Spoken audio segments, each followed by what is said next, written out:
asalaamaaleykum suñu mbokk téléspectateurs yi ngi leen di dalal jàmm si seen télévision major la RTS fas yéene jox leen seen xibaar météo li gën a fës si xibaar bi mooy tàngaay bi nga xamante ne dina desandi si biir réew mi rawatina si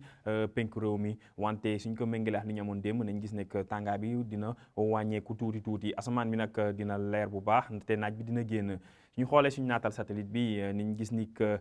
asamaan bi nag dina leer wante li gën a fës mooy ngelaw bi nga xamante ni day jógee si gox yi nga xamante ne gox région tempérée la ñuy wax goxu Europe bi ngelaw boobu nag day àndax seddaay ngelaw boobu nag mooy ñëw ëpp gox-goxaan yi nekk si wetu tefes bi loolu may waral si wàllum prévision tey si guddi nañ am asamaan bu leer wante nañ gis ni que suñu xoolee suñu naatal bi que seddaay bi dina dellu si waat bu baax rawatina si gox-goxaan yi nekk si wetu tefes bi suñu demee tamit si digg réew mi ak si bët gànnaar réew mi nañ gis ni que seddaay bi dina fa dellu si waat bu baax rawatina si Linguère foofu ñu ngi fay xaarandi fukki degré ak juróom-ñett mooy température bi nga xamante ne moom la ñuy gën a nemmeeku si gox-goxaan yi nekk si bët saalum réew mi ak si digg réew mi suñu xoolee diggante Ziguinchor Kolda dem ba Fatick ak Diourbel foofu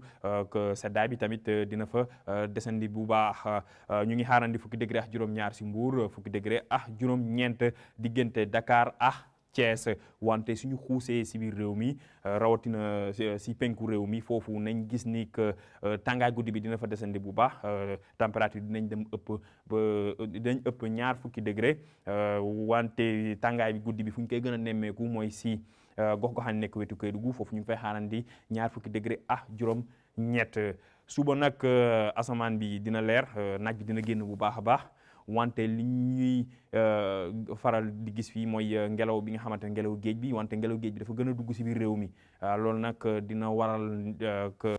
tàngaay bi dina wàññeeku bu baax a baax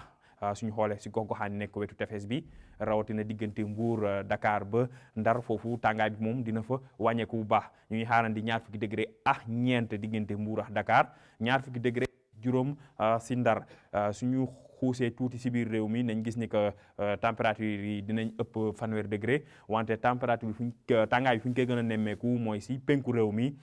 suñu xoolee si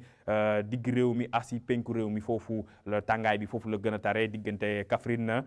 Bakel ak Matam foofu ñu ngi fay xaarandi ñeent fukki degré ak benn kon mbokk yi si tënk tàngaay bi dina desandi si biir réew mi